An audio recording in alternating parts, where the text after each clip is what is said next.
I don't know what you can see. So right now we are live. Yeah, Okay, cool. So what do you, on top of my head, hi everybody. If you're watching this later and not live, then you're going to see John and I just talking a little bit. His first time using my live stream system. I want to make sure he's cool with it. And some things don't show up until I go live. So do you see above my face the live ticker and the eyeball? I see the ticker, but not the eyeball. You don't see the eyeball. Okay, No. so I can always fill you in. Right now the eyeball's at 0. Okay. Well, it is noon. I'm sure we will have some people joining in as the minutes pass. But for those of you that are watching later, I don't want to have you bored for the first few minutes of our stream. So we're just gonna get this party started. I am Teresa Paganini, and I own Love Yourself Lean, a health and wellness company that's focused on helping people that struggle with obesity. Oh no, that is definitely not quieter. Sorry, I thought I set up my system settings. All right, John, I'm gonna shut down the questions and just hope I asked the right things. Anyway, Teresa Paganini with Love Yourself Lean, health and wellness company. I work with people that struggle with obesity as a result of a disordered relationship with food. Typically, people that look at food as the enemy or focus on being on a highly restricted diet and then struggle with severe restriction, severe binging, and a lot of guilt and shame when they eat. And so I want to break that mindset that that's necessary in order to hit your ideal body. And I come at people's journey from a place of my own. I used to be overweight. I used to be anorexic. I've kind of been all over the board. And as a result, I know exactly what the mind does and how that impacts our ability to live a healthy lifestyle. So I come at the loving yourself lean philosophy from a mind, a body, and a spirit.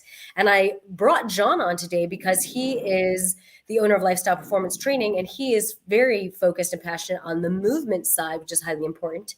And so I wanted to get his thoughts shared with you guys in regards to the importance of fitness. So, John, I'm going to hand it off to you, and I'd love for you to talk just a little bit about your passion with fitness, like what got you into this, and give people a little bit of your background.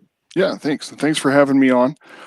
Background, I kind of make the joke that I was born in the gym because my parents were really lifting partners from the beginning of the relationship forward. So I was kind of raised with the that lifestyle of, if you're going to do some of the fun things when it comes to food, eating, and consumption, like you have to do other things to create that balance in your life.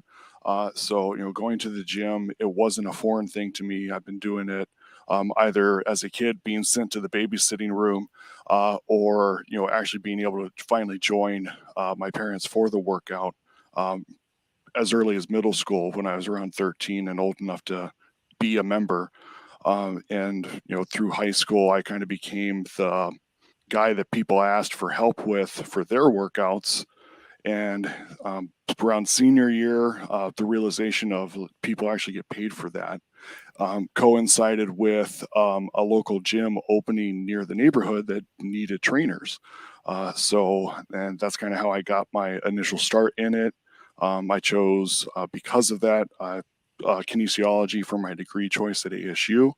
And I've been doing this one way or another, either direct physical personal training, health coaching, and mentorship for 20 years now.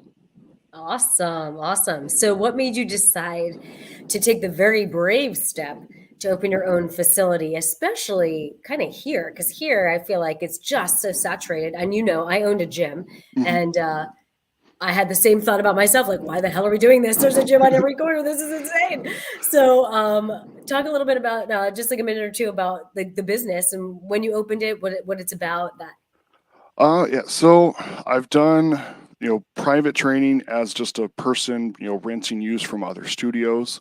One of the challenges with that, as thankful as I was for them allowing me the opportunity to kind of get my wings going and start flying, you don't have control over what's going on in that facility. So if you have, event ideas, networking ideas that involve use of the gym, you're restricted to putting it outside of whatever their primary schedule is, which can often make those events fall flat on their face because it's when no one really wants to come. So that was kind of a real kind of limiting factor for me, where I had ideas and things that I wanted to do for promotion, but could never get them to take off because of that limitation. I'm not a fan of big group, big crowd type stuff. So I wanted to be able to have a facility where it wasn't about that. We do just one-on-one private training. There's not any passive members that are coming in and using the gym during sessions. There's not any other, group classes or boot camps going on in another part of the studio. It's just trainers and their clients for their workouts only. So people feel safe and be able to come in without worrying about judgment or embarrassment of other people around them. Because unfortunately, a lot of big box gyms have gotten to be kind of a toxic environment because everyone's, trying to do, like gym fail videos and taking stuff of other people who, they don't know what to do yet. It's not their fault, and they shouldn't be taken advantage of for that. And Yeah. the goal is here that they have a safe place that they can come in and not worry about that. And I love that, especially for the people that I work with, right? Like these are people that struggling with obesity. Movement is more of a challenge, and self-consciousness is more of a challenge. And so going into a gym that's overly crowded or filled with, people that have been working out forever can be super intimidating. For And sure. knowing that you can go into a quieter, more intimate space with somebody that doesn't judge you, and everybody else in there isn't judging you either. They're focused on themselves. There's like, Exactly. right? Yeah. There's not that crowd feeling, there's not that judgment feeling. So are you on a computer right now? Yeah. Is it a desktop, or can you kind of lift and move? It's a laptop. So if All right, I so just do a quick spin. So this scoot is out, John's gym space. Like this is his facility, and you can see, and I've been there. It's fantastic. It is a intimate, well-equipped, quiet space. I love it. thank you. I love it. Really good equipment, and I love the intimacy of it. I think it's great. Yeah. So why, right? So on the love yourself lean side, my platform and foundation is all about self-love and accepting who you are, accepting where you're at with love and compassion, even if you want to be somewhere else, right? So like Yeah. if I am currently, 50 pounds overweight, 30 pounds overweight, and I'm sedentary and I want to be here, it's important to me that you accept the fact that, hey, it's just a moment. Like this is where you are Yeah. at this moment, and it's changeable, right? Yeah. Like accept it. Don't beat yourself up. It is what it is. Like beating yourself up makes nothing positive. Right. So Right. when you've got someone who's in that space of, I don't even know where to start. Like I haven't worked out either in years or ever. I'm overweight. Joints hurt. What do you recommend? Uh, well, the biggest thing, one of the things that we do with anyone who just came through the door, before they get taken through a workout, we go through a full questionnaire to get an idea of their health and history, go over what their true goals are, and then with that, we work on setting up a realistic timeline that's for those goals to be achieved based upon current measurements. And then we do a movement and postural assessment to see how is your body functioning now. And then from there, we have some foundational movement tests to kind of see, does your body know how to move properly for these basic movements, your push, your pull, core activation, squat movement. If your body is having trouble there, that's where we start. And that's what we build, because I want your body to know the proper movements and the proper way to load, so we can then build on that without the risk of injury. Because it doesn't matter if you want to lose 10 pounds, lose 50 pounds, or put on 25 pounds, any of those goals can be derailed by an injury. And that is the last thing I want for someone. If you've actually started the journey, gotten things into your lifestyle to make it possible, the last thing I want for someone is to be derailed by inactivity because they got hurt. Yeah. And I think that's super important. So what I'm hearing is, right, like because of the assessments, your background in kinesiology, understanding how the body is supposed to move, understanding, right, like there are the 5 basic movements, and making sure somebody can do the push, pull, squat, hinge, right? Can they do these things functionally well, and making that your starting place? So for those of you that are sedentary, and when I say push, pull, squat, hinge, which one am I missing? Core activation. The core activation. Yeah. So like if that's already just a foreign language to you, keep in the back of your head that may be, because some of you may be wondering, do I, you brought in a personal trainer. hmm Do I even need a personal trainer? Can I afford a personal trainer? And my first thought is no, not everybody needs a personal trainer, but certain people do. And if these terms right now make you wonder, like, okay, I'm already lost, I'm already Right. confused. hmm Okay, put in the back of your head, a personal trainer is probably a good way to go. For And sure. if you think about the cost of injury, hmm the cost of staying in an obese state with comorbidities, Yeah. the cost of a trainer versus the cost of the medical bills kind of are equal. So like, let's Yeah. be proactive versus reactive, right? So just start Absolutely. getting in the idea of, you don't want to be injured, you don't want to do what's wrong, and hmm so getting help is super important. So For sure. that's for me number one. The assessment, I think, is huge. Not all trainers do assessments, hmm and I think the assessment side is huge. And understanding the functionality is really about quality of life, which, as a hmm Love Yourself Lean proponent, quality of life is the whole reason I do what I do. I don't care Right. what you look like. I care Yeah. about your quality of life. Yeah. Yeah. Yeah. And one of the things that I try and emphasize for clients is most people come in because they want to look better. But I also emphasize the way your body feels and functions has just as much impact upon that first one as what the number on the scale does, if not more so. Because it's hard to feel good about yourself if your body doesn't function right because of either weaknesses, muscle imbalances, or just it's holding too much weight currently to properly move. Yeah.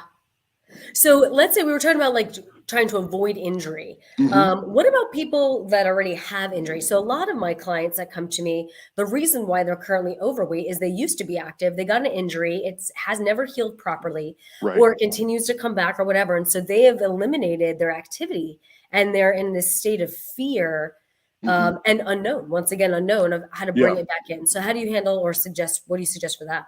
The biggest thing for that is like you need some additional professional input because the challenge is once you've either been injured or been inactive for an extended period of time, even if you had an amazing workout program before, it's maybe not the best workout for you anymore.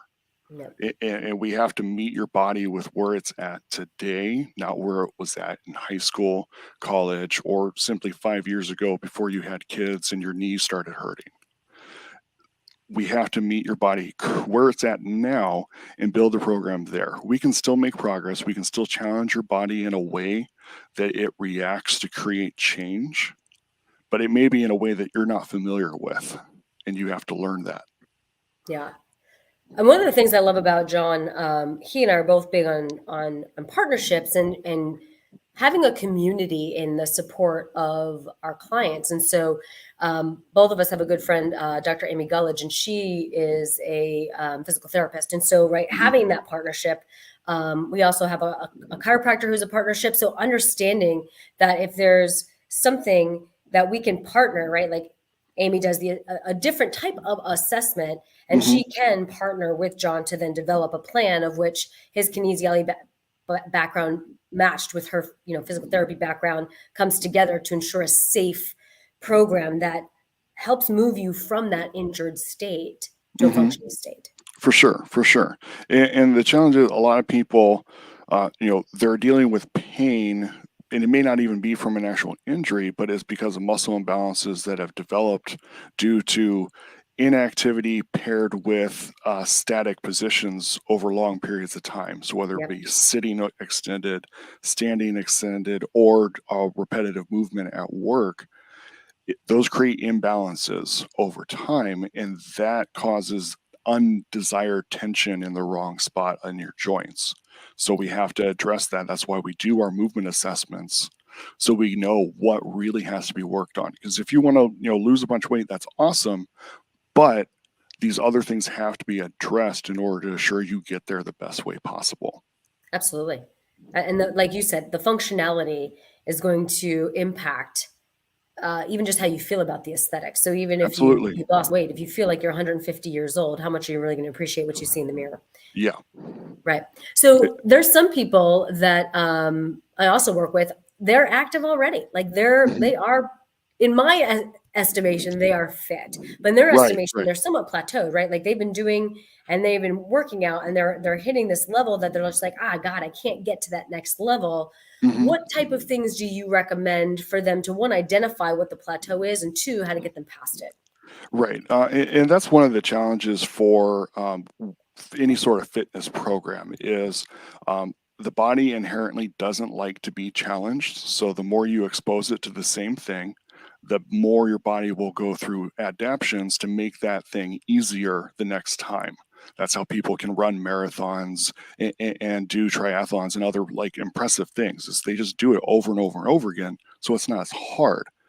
The challenge with that is if you're still trying to lose weight, every time you do it, you're burning less calories than the last time you did the same thing. So Right? Because it's easier. we have to vary and change different components of your workout program to keep those adaptations going and to maximize your expenditure with the workouts. Because I don't believe in major limitations and depravity when it comes to eating for weight loss. Most of your burn and your fat usage, I want coming from the workout you do in here and then your body's adaptation responses over the next 20 to 48 hours afterwards. Yeah. That way you don't feel limited. Right? The restriction factor, which messes with the head. Oh yeah, Yeah. absolutely. Yeah. So now, going back to traditional workout methods and traditional Hmm. studies, right? So um, progressive programs in which you have a set program for 6 to 8 weeks in Hmm. order to be able to allow the body to progress to the next stage. You can see, like, hey, I started at 10 pounds. At the end of 6 to 8 weeks, I'm at 20 pounds. Yeah. And now that's a good time to then switch due to that adaptation. You've seen Right. your progression, blah, blah, blah. So a lot of training philosophies have switched, not necessarily due to the studies, but I think just because we've become an ADD world. But um, a lot of people, like, a lot of it is switching the workout every time, Right. Yeah. right? And so, what are your philosophies on that? The one versus the other, benefits, Uh, consequences. I mean, having a different workout every time, there are benefits from the adaptation response factor. One of the challenges, though, that I've found is it's hard for the client to really realize that they're getting better Hmm. because if every workout's completely different, you have nothing to compare to. So if every workout feels like it's kicking your ass, it's hard to feel like you're improving. If you can't say, well, like, yes, my ass is getting kicked, but I'm doing, twice as much for the weight that I started with, or I'm doing, twice as many repetitions than what I was able to do when I walked in here. Like that sense of accomplishment is huge when it comes to the bigger picture of continuing with the lifestyle of it. Because if you constantly feel defeated by your workout because it is always kicking the snot out of you, it can be very demotivating. And I So, think that that brings the mindset in, right? So, like, mhm, I think some people want their ass kicked every time, right. and they are that ADD. Like, for me, Mhm. I am easily bored. I have the attention span of a gnat. Like, I'm like, I would probably want the all the time thing, but then that would be that conversation you would have of, okay, so, like, from a progressive standpoint, Yeah. how are you going to determine if you're progressing? Number one, and number two, like, from a result standpoint, I can better guarantee results using the traditional style progression Hmm. Right. versus the willy-nilly every time we're doing, and it doesn't have to be willy-nilly. There's a No, strategy, but no. Yeah. doing something different every time versus somebody who's like, no, I want to see myself get stronger, and therefore recommending the more traditional For sure. progressive. For sure. And one of the things I think some people need to kind of realize is those really, always different outlandish workouts. Th- that's training in sales from an emotional like gotcha standpoint rather than a true like we're trying to make sure you're making the appropriate progression that your body needs to be successful in the long term. Hmm. Does Yeah. that make sense? So, oh, absolutely, absolutely. So the traditional way of doing it with the 6 to 8 week progression Hmm. is strategic, Yeah, right? Versus exactly. the change it every single time, which has its benefits, It but does. from a safety perspective, from a actual seeing results, especially if you're looking for an improvement specifically on balance, improvement Yeah. specifically on strength, on endurance, Mhm. it's easier to track that in the more traditional 6 to 8 week progressive method.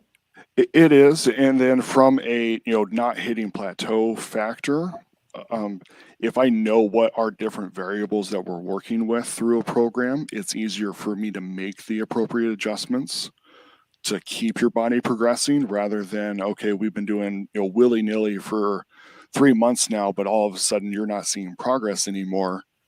Okay, now it's hard to say, like, what did your body adapt to that we need to change, because we've been changing the workout every single time you came in for 3 months. Yep. So it's harder to then be like, okay, what do we do next? Yep. So to take it back to the original question of, okay, you've got somebody who's plateaued, something to Mhm. consider is actually taking yourself through a more traditional progression workout where you have a set, and it's not the same workout every day, but if you've got No. a Monday, Wednesday, Friday split, Mhm. it's the same Monday, Wednesday, Friday split each week for 6 to 8 week period. So you can then start saying, I was lifting 10 pounds, which Mhm. means next week, let's try 12 and a half Right. and see how I do from a rep perspective. And then Mhm. once I get to my proper rep range, take it to 15. And then it's easier to push yourself when Mhm. you know what to push yourself towards, which is Right. much easier. And when you know, like, okay, what was my baseline last time? Yep. How can I push it this time? Definitely helps from a, because part of our goal is to make sure you can do things on your own as well, rather than making it so, it's all smoke and mirrors guesswork, so you never know and you never feel confident being able to do anything outside of the gym.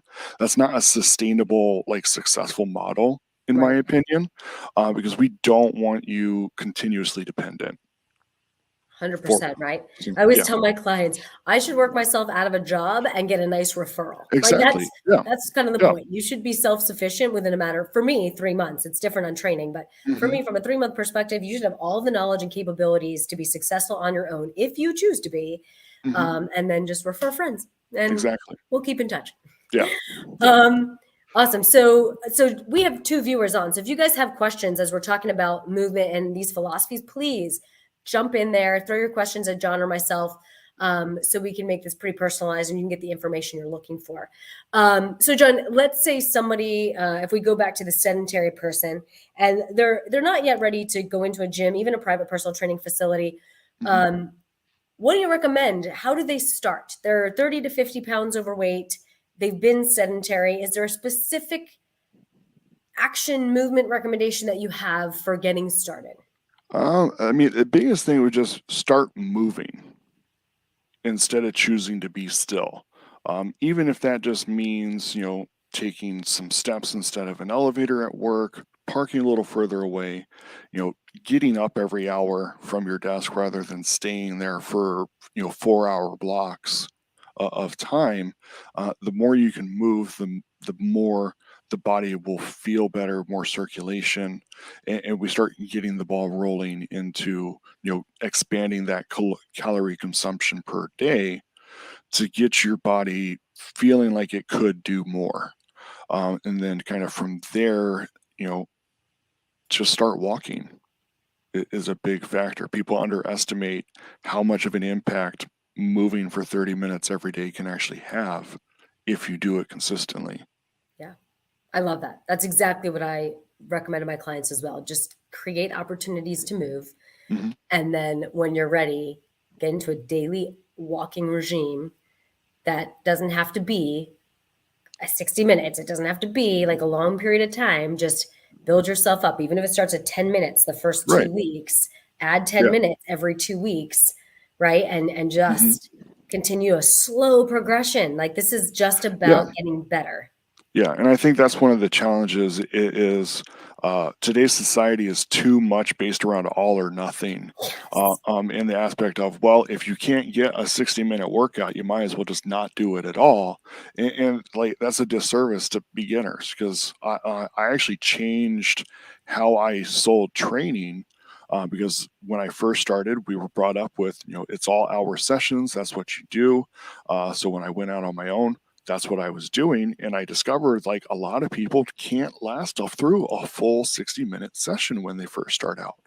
And like, I never enjoy feeling like I'm taking people's money, but I can't work them out anymore without it being a risk to them, Right. because I don't like people puking or passing out. I don't get any jollies out of that from a workout. If your trainer Crazy. does, you should probably find somewhere else. Um, so I readjusted. I said, okay, everyone, we're starting with 30-minute blocks of time. If you want more, we can add later, but like, this is what we're starting with. And even if it is like, oh, well, I can only fit in a 10-minute walk every day, start with that. There's nothing wrong with starting small and being successful versus trying to start too big and then kicking yourself because you're not doing it. Yeah, and what I have found personally is that you will plateau a hell of a lot faster when you do extremes. If you go from Yeah. nothing to something really crazy and your body will adapt, where do you go next? You've Yeah. already done the crazy. So if you Right. start at a 10-minute walk, that's improvement. And then it gives you Mhm. somewhere to go another 10 minutes. So Right. you can do a 20-minute walk and then you can Mhm. continue. And it's going to take a full year before you even start thinking about the potential plateauing because you've progressed and you've given your body something to adapt towards Mhm. versus taking it to its max and having nowhere to go from that point. Exactly. And one of the other big factors, going on that depravity aspect of it, is trying to start with a huge amount of workouts every week with a huge time commitment. You have to create that time from somewhere, which means you're giving something else up. So just like trying to all of a sudden cut how much food you're eating in a drastic amount, you're going to start feeling regret and anger and deprived from what you wanted, what you were doing with that time. So it's easy to get burnt out quickly because of that, because you wish like you still had the time for these things. So doing it slowly and kind of progressing it into makes it more manageable from that perspective as well. Yeah, and on that same vein, what you and I do is about forever lifestyle, Yes, right? It's yes, not about a yes. finite Sustainability thing. is the linchpin of Yeah. everything I take clients through. And so what I tell my clients that like start doing like these twofers per day, I'm like, okay, how long can you do that? Because if you can't Right. do that forever, Hmm. when you stop that second workout, you will start gaining weight unless you then change your diet because your Exactly. metabolism has adapted to a Hmm. twofer. Which So, goes like when back I to went that from being a plateau great fitness factor. Yeah. instructor and I was constantly moving to now being way more sedentary as I work with one on one clients nutritionally, Hmm. my body is really having to adapt. I'm having to adapt my food because I am not burning Right. nearly what I used to be. Yeah, absolutely. Yeah. So I have no choice but to restrict a little bit more than I used to just because I'm not moving. Yeah, And so the more exercise you do, the more you're going to have to change your eating patterns later when you don't move as much. So just yeah, pick something realistic that you can do long term. for sure. Yeah. Yeah. And that's the biggest thing, because there's always going to be something that'll come up when you're doing too much. Yeah, for So, sure. You got to live. Wellness should be an aspect of your life. It shouldn't be your life. Unless you're a right. fitness competitor, Yeah. it should just be a part of your life so you could have the highest quality of life. That is the purpose of what we do is to give you the highest quality of life. And quality of life means living. Right. So, Exactly. Yeah. yeah, you can't live if you're constantly cooking and working out. Like that's just, it should just be a piece. All right, so just a fun question, John. And Yeah. for those that we've got three people watching and anybody who's going to watch later, this is not one of those things where what I'm asking him, I'm saying, you should do this, you should love this. This is the number one exercise on earth. This is literally just a fun opinion, whatever question. But like, what is your favorite exercise, John? What do you just love to do? Man, my favorite one. That's a difficult, because there's a lot of them are a love-hate relationship. I know, right? So give me a few. Give me a few. What are your top five? uh, you know, some form of either lunge or squat variation, just because it does a lot for the whole body, especially if you're holding weight anywhere for it. So it's more than just your legs. You're getting core in some form of either shoulder or arm because of your body having to control that weight with the movement. So you just get more bang for your buck in that respect. Yeah. I'm trying to think other things. I see. I've had to change my workouts a lot over the past few years because of my degenerative disc issues, and Yeah. having to let go of some of my former favorites and kind of relearn and readapt to Isn't new it so things. sad? So, It's so hard on the ego. I can't squat anymore and I can't leg press, and those were my right, favorites. And I'm like, oh, because I right, have degenerative disc disease also. And yeah, well, I mean, we all have it, but if it's more advanced, right? yeah. And it is. It's a sad day when you're like, oh, my ego hurts. I can't do this anymore. Yeah, yeah. So those are probably my favorite ones, especially again just from that bang for your buck factor. Once you're able to hold a load with it too, because you get more core involvement, you get some arm involvement. There's different ways you can vary it around to make it so it hits your abs more with the legs, or so it hits your arms more with it. So they're just kind of a like if you only have 5 minutes doing this type of variation, probably going to be the best way to maximize the time for it. Yeah. So I'm one of those crazy people. I freaking love Bulgarians. I love elevated split squats so much. I don't know why, and nobody likes a Bulgarian, but me. I love Bulgarians. I definitely feel it in my glute. I love the balance element to it. I love the Hmm. hip flexor stretch of it. I love the isolated just killer of that one leg. I know it hits mostly the posterior chain, but I don't Yeah, care. I just love it. I feel like our anterior chain already gets hit so much it naturally. does. It does. Getting Yep. that posterior train is really helpful. And if you guys don't know what a Bulgarian split squat is, look it up. I love it. That's one of my favorites. And I love bodyweight stuff. Like I Hmm. absolutely abhor pull-ups, but I love pull-ups because there's nothing as like validating of like human strength and being able to get For your ass sure. up on your own, right? Same with a push-up. Right. Right. I love a Yeah. push-up. Yeah. And people underestimate how effective those are at training Yeah. your body. So yeah, they're And definitely there's good, so good much, go-tos. right? There's just like the little muscles, the big muscles. It's not just about the aesthetic, but it's about your ability to move Hmm. your own body weight. Right. Yeah. Yeah. I love it. All right. So give me your summary, like from a movement perspective, from if you had to tell my followers and your followers anything in regards to how you feel about movement, why it's important, what they should be doing, anything, what would be your summary statement? Uh, biggest thing is I would tell people, metabolism and comorbidities are the biggest reasons why you should move. Uh, Everyone complains about their metabolism slowing down. 9 times out of 10, it's not your metabolism that slowed down, it's us. We Right? stopped We've slowed moving, down. we started doing less. And what happens is when you're inactive, you lose about 10% of your muscle mass per decade, especially after 25 when all of our hormones start rolling lower. The problem with that is your muscle mass is your main driving force behind your metabolism. So you're essentially losing 10% of your metabolic capacity every decade. Whereas if you are moving, using your muscles, engaging your body, you're able to better sustain that metabolism long term. Yeah. And that's where the comorbidities come into, because if you can keep your metabolism up, it helps keep unwanted body fat down and keeping those comorbidities related to body fat away. Yeah. And if you think about it, guys, when you're moving, your blood flow Mhm. is also moving and you have oxygenated blood. And so it's like the oil for the Tin Man. It just lubes everything up. And it's like moving water, right?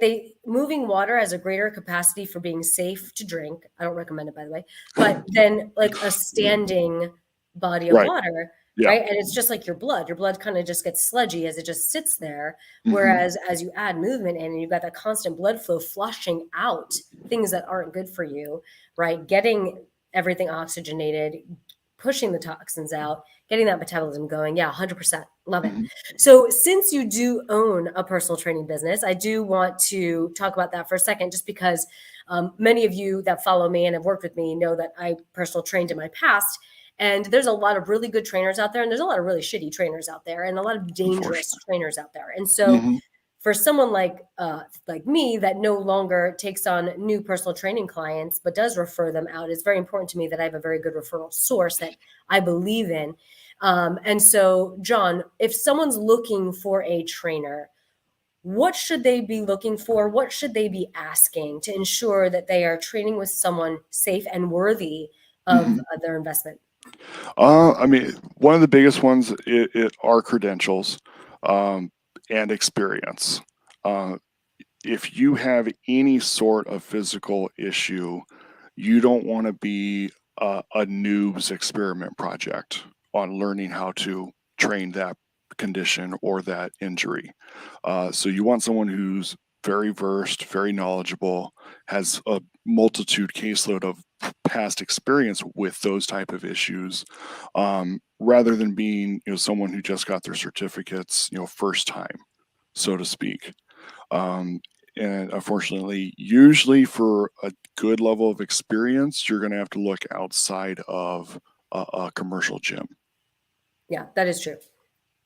That is true. Not 100%, but usually, Mhm. especially the cheaper box gyms, especially the cheaper box gyms. Some of them Yeah, aren't even certified, and those that are brand new because they're yeah. barely getting paid, and that's Unfortunately, yeah. yeah. And so yeah, so that is those are the ones that I had to do a lot of recovery and a lot of there was a, like you said, the imbalances that caused injury. Yeah. I've had to fix a lot of those as a result of box gym trainers that were doing some injury. And like I said, not all box gym trainers are bad, Right. but you're going to want to look at the higher end and ask those questions about certifications. What certifications do you have? How Hmm. long have you been doing this? And if you've got specific things, talk to them about that. Yeah. Right? Like I have high blood pressure. So, what is your experience working out with somebody with high blood pressure? Because I'm going to tell you right now, if you do alter your diet and you do alter your workout, and you're on blood pressure medication and you stick your arms over your head, there's a very good chance you could pass out Yeah. if you're not being monitored and you're not with somebody who understands what could happen. So, Right. talking to a trainer about your specific ailments is a strong word, but you know what I'm trying to say, Yeah. and Yeah. making sure they know their experience. So, I think that's great. What else would you recommend? Biggest thing, one, I feel just about any trainer should feel confident being able to take you through a sample workout for you to see whether you feel comfortable or not. Um, because if they're not, I have to question like their process with that. Because I believe, if you do a workout with me, you're going to love me and you're going to want to sign up. So if someone's opposed to letting you do that at least once, like you should probably look elsewhere. Yeah, I agree. And I also think going back to what John talked about earlier, choosing a trainer that does do assessments, that Mhm. does assess the body before just throwing you into something, I think from a safety perspective and just a knowledge perspective. A trainer that doesn't take you through an assessment generally is not as knowledgeable, and that's a key indicator that they just don't understand what's important to create a good program for you. Mhm. I think that's a big one. And then I'm going to just talk on the user side. For those of you that are potential clients, go to your trainer prepared, Yeah. meaning know what your goal is. To tell somebody, well, I just want to be healthier or I want to be stronger. Okay, well, how do we measure that? Because Right. you are going to be wondering, are you worth your salt? Well, how are you going to know if you can't direct us on what you want to achieve? And so being very clear in a numerical fashion of what you want to achieve, and I'm not talking pounds lost, but Right. I currently struggle to put my seatbelt on because I can't twist and grab. And I would Right. really like to, in the next month, be able to easily put my seatbelt on. That's Mhm. measurable. We can measure Absolutely. that, right? Yes. I Yes. currently can do a bicep curl with 10 pounds, and I would really like to be able to do a bicep curl with 15 pounds. That is measurable.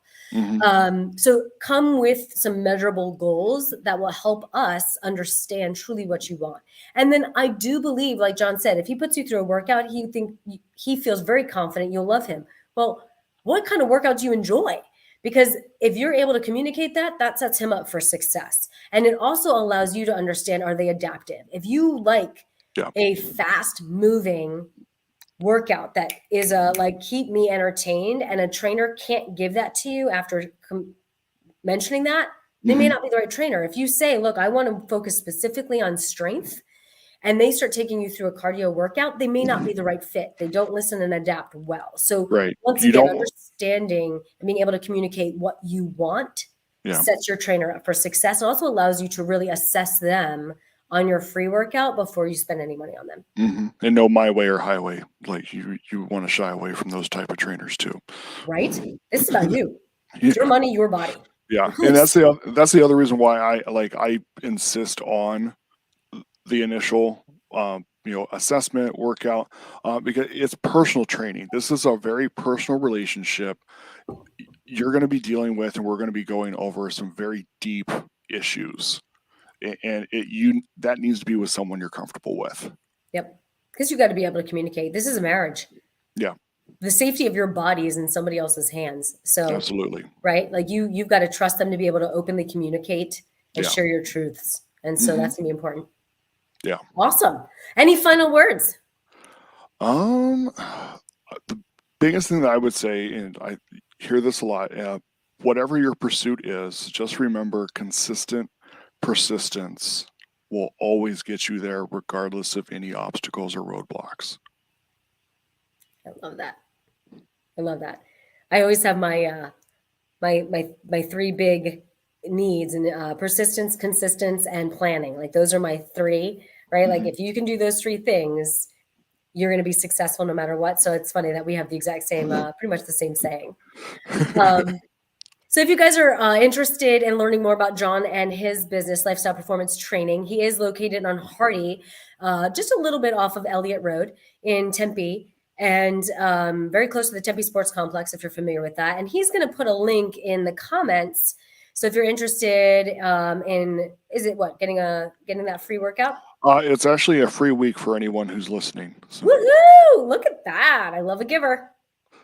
All right. I just have to figure. I might have to send this to you so you can post it, because I can't find a. All right. So that is. I got you. All right, yes. hold on, peeps. Let's see if I can get this. So I can't find a way to post it in that other one. But no one will let you? Yeah. But that'll be a direct link that you can, it's a 1 week of training, 3 times with us. And then we'll be able to get you scheduled and going for your first week. Awesome. Awesome. Well, John, I super appreciate your time. I appreciate you sharing all this knowledge with my followers, because, that quality of life includes the ability to move, lift your grandkids, 100%. play with your children, go on that vacation. And if you can't do those things, what's the point? Right. So exactly. What you do is hugely important. And I love having you as a partner. Thank you. Appreciate it. Thanks for having me on. Yeah. Awesome. Guys, get moving today. Whatever it is that you do, enjoy it. Do it from a place of self-love, but do it. Just get some movement in any fashion that you can. And if you have any questions about movement and what's the best thing for you, please don't hesitate to contact either John or myself, and we will get you hooked up with the best course of action. So I will see you guys in another week or two with either Dr. Katie, which, by the way, happy birthday, Dr. Katie. That's why she's not here today. She's celebrating and enjoying getting younger in mind and spirit, even if the body does decide to age. And so John is our guest today in place of her, so we could still give you some great knowledge while giving her the capacity to enjoy her life. So happy birthday, Dr. Katie. And you'll see her and I in another 2 weeks. And I just wish you a fantastic Thursday. Until next time.